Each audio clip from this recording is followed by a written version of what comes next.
Thank you all for those of you that are actually here. I appreciate you spending the next 20 minutes with me.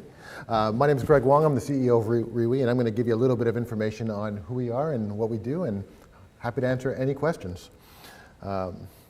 So RIWI, we're a full-service market research agency, and really what we pride ourselves is uncovering insights that go beyond the obvious. There's a lot of market research firms out there, and they do traditional surveys, and they capture basically what people say.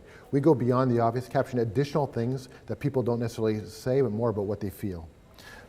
What we've done is we've built a market research platform that combines traditional market research, so surveys, with neuromarketing or neuroscience. Things like eye tracking, facial expression analysis, and implicit testing, so we can tell both what people say as well as what they feel, giving us a complete 360-degree view of consumers. So the problem that we solve is today everybody needs information, and the problem with information, there's so much of it out there, so much information, there's misinformation, people don't always know what they can rely on. And so we capture information across both what people say as well as the things they cannot lie about, the things they're not even aware of based on their physical micro-expressions, when they look at things, what they capture. So we're getting a complete view of that consumer. And we do it also by reaching unique audiences. So we've got overall consumers that come into our platform as well as very specialized audiences. So if you wanted to do a market research project and understand an audience like hairdressers, or we just recently did a project in Canada for landowners that have 150 acres or more. So we're able to get very unique specialized audiences. And we use a mixed research methodology. So traditional surveys, again, with neuroscience and neuromarketing combined into one to give a complete view of consumers. If anyone's a Simon Sinek fan, we always say consumers buy meanings, experiences, and emotions, not just products. You look at a product and you see all the technical attributes of that product. People may buy it, but the reason Apple and all these other products do so well is people buy emotions. When you do market research, if you ignore the emotional side of people, if you ignore their non-conscious perspective, if you just ask people what they say, you're leaving an entire perspective of us as humans as to how we buy and why we buy. If you ask someone why they buy a product, they'll say one thing. If you can track not only what they say, but how they really feel about that product, what's their emotional connection to a brand, if you can track that, you can actually get a much better understanding of that consumer, you can market to them better, and you can sell to them better. We go beyond just asking people survey questions. We really want to understand what drives people, and we leverage these AI-based techniques to get their true emotion. And I'll show more about that in a second. So the things that we test with as a company is we do taste tests, sensory evaluations, packaging tests, concept tests, new product categories. We really focus on helping packaged goods companies understand their products better and sell more product. So what we've done is we've built a platform. This platform is got a whole bunch of different technology and functionality at the bottom. So things like surveys, AI-powered eye tracking, implicit testing. Implicit testing are responses that we ask consumers to respond to questions based on values or attributes. So if you try a cream and you put on this cream, is it refreshing, is it nourishing? And you have to respond within 200 to 800 milliseconds. So before the brain actually has time to understand what you're asking, so you're getting their actual emotional response, their true first perspective. We combine these type of tools and these type of non-conscious measures with traditional surveys, again, to give that complete view. We work with people like L'Oreal, with people like Unilever, where they said, we've always done packaging tests. Unilever spends $50 million a year on packaging tests. But they've done traditionally by saying, here's a survey, answer, tell me what you think about it. And what they found using us and using these neuroscience, these neuromarketing-based techniques as well, they're able to really understand beyond and make the optimal decision. Not just a good decision, but the best decision. What product's gonna sell more? And again, you can see within this software technology platform that we use to deliver these projects, we have a whole bunch of different tools. We integrate full audience, and we generate solutions on top on things like desirability, shoppability. How desirable is your product? How shoppable is it? Are people going to buy this product? When you look at these consumer packaged goods companies, if you can help them improve their sales rates by 2, 3, 4, 5%, you're talking about tens of millions of dollars versus spending $20, $30, $40, $50,000 on a test. We also have a fully integrated audience. So we have 100,000 people coming in every single day into our platform to answer surveys, to take on these tests.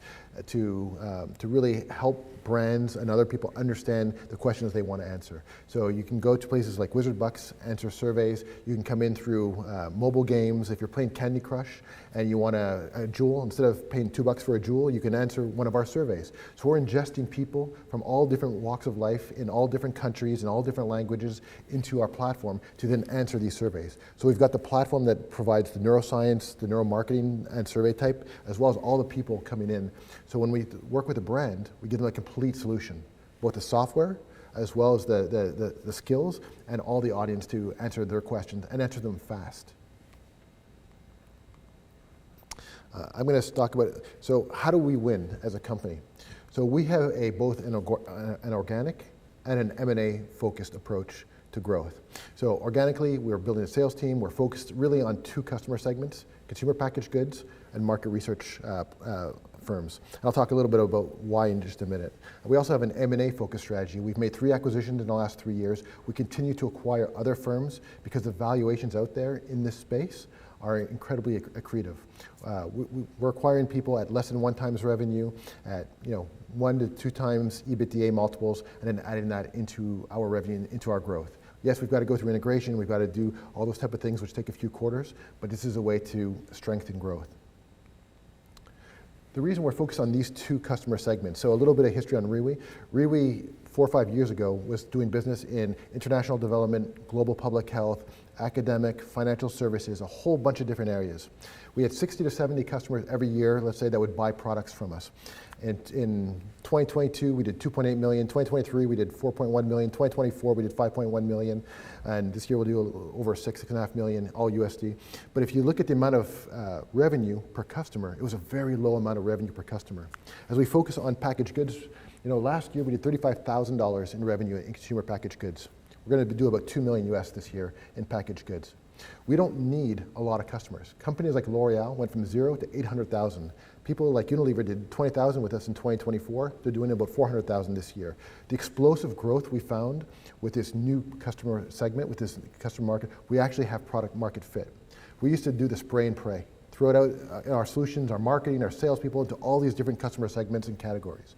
What we've now found is in the CPG space, the market absolutely needs this combination of neuroscience, neuromarketing with traditional market research because it improves their margin, improves their success in sales. I think it's something like 95% of all new products fail or all new packaging designs fail. If we can improve them by 10, 15% as far as success, they buy us. And we're seeing it with the revenue growth. We now need 10 to 20 to 30 customers that will do 1 to 2 million a year, and we will grow 10, 20x from a revenue perspective. So really focus on this model. And market research firms are leveraging our audience. We did, last year, we did about 2 million. This year, we're going to do about 3 million in this audience. These are areas that are growing really fast. Where we used to do all this work in all these other customer segments, we were forced to change, and I would like to say we made this conscious decision up front, we're going to do this. But there was a new US administration came in, and they basically closed USAID. All this work in international development, public health, it all closed down on us, and we had to refocus. And we found in these new areas that are a true market fit that are rapidly growing. And so these are the only 2 places we're putting investment dollars, whether it's R&D dollars, M&A focus dollars, sales, marketing, everything is focused on these 2 areas because they are going gangbusters. So the opportunity for us, the total addressable market, so we really play in 3 different markets. We play in the market research industry overall, 81 billion plus. We play in the research software industry, so you can buy our software and our solutions and just do it yourself without any of our services. 63 billion in revenue. You can look at the alternative data industry and just buy access to our data that we produce through all these type of tests. That industry is 7 billion. So the industry is massive and growing overall, and those are the markets we play in. The type of brands we work with is, again, on the left, L'Oreal, Kraft, Unilever. By the way, we had 1 customer in 2024 in CPG. We've got about 12 right now.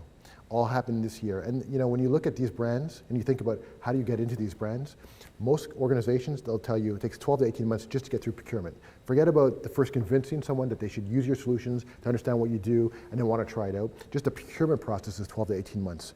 Because what we offer is truly unique, we have not found any other company in the market research space that combines traditional research in one platform with this neuroscience, neuromarketing. This is an absolute unique solution today of mixed methods that doesn't exist anywhere else. That is what's driving faster MSAs happening, faster growth, and really exploding us, which is also why we're focused on that area.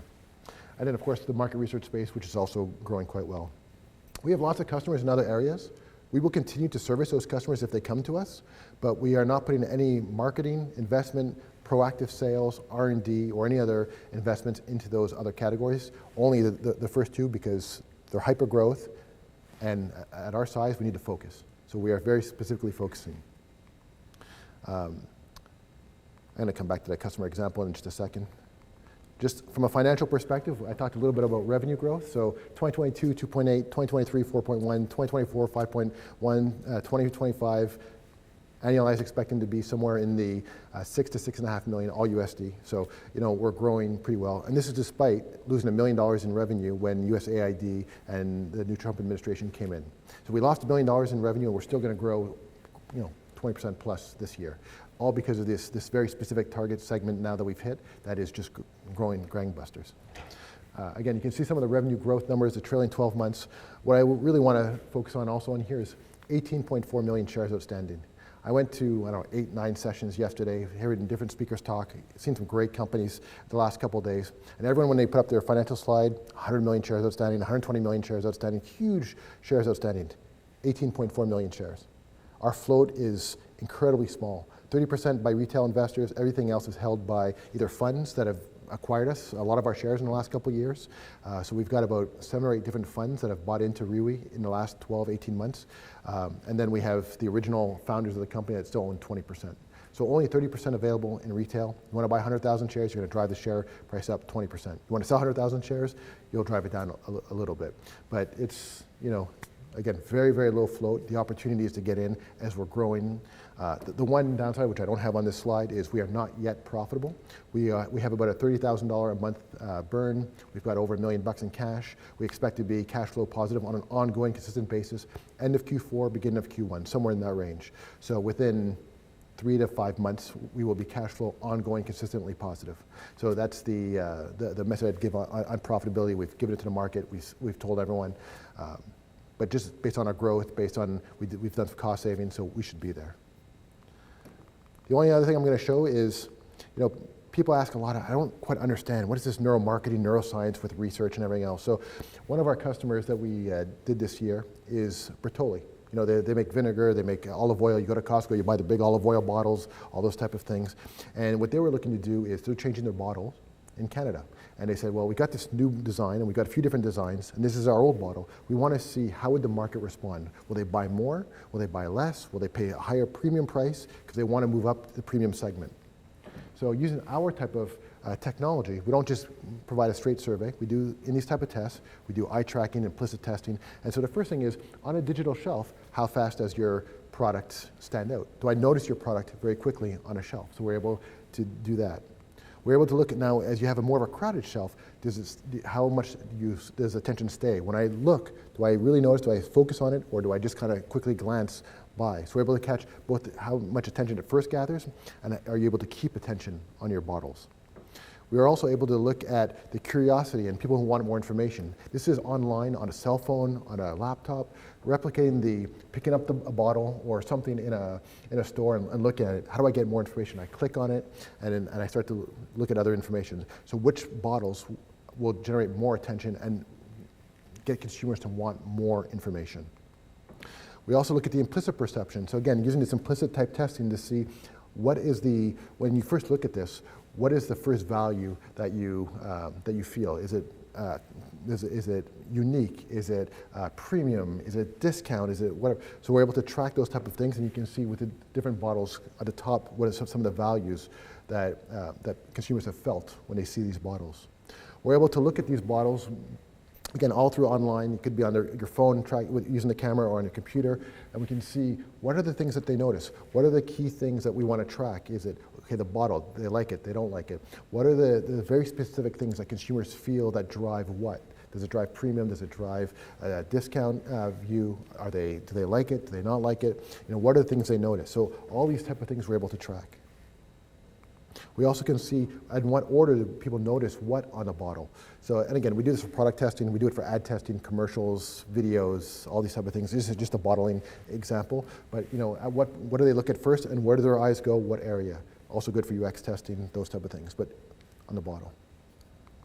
We can also look at the price sensitivity. So as part of these studies, we're able to do price sensitivity. How much are you willing to pay for this bottle versus this bottle when you look at it? How would you pay for the consumer or competitor products? So in all these studies, we're able to gather, using these unique methods, not only what you see and what you feel, but also price sensitivity around products. We're able to look and say, how does this product compare to your brand values? Are you a discount brand? Are you a premium brand? Are you we're Italian, or we're Canadian made, right? All these type of things we're able to track through these different types of tests. We also can do more traditional, again, these are the more traditional type questions. So what are the main reasons you would buy vinegar? Or what are the key other brands you may have purchased in this category in the last 6 months?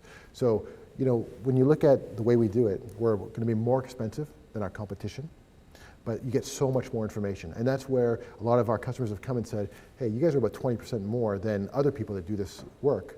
But the other people are asking a traditional survey and telling us one thing. You're giving us all this additional perspective. You're giving us what people feel, what they say. We're seeing where their eyes, all the diagnostics on the bottle, all these type of information. And again, this can be done on the product level where you're trying a product specifically and we're doing facial expression analysis. I put on a cream, it feels great. Or, ooh, you can see all those micro expressions to track what do people really feel, as well as everything else. That's really, maybe the last slide I'll just say is, we have a pretty experienced leadership team. I've been there 4 years, 30 years in more the software and data management space. Our CFO's got about 30 years as a CPA, CFO at different places, helping run public companies. Our chief product officer's got 30 years in really in non-conscious and data capture and market research. Our CTO's been here for 10 years and a true automotive architect, and a number of people on the board. And Neil Seaman, the second on the bottom, he's the original founder of the company. So he's not active in the overall operating of the company, but he's on the board and helping still steer a lot of direction of everything.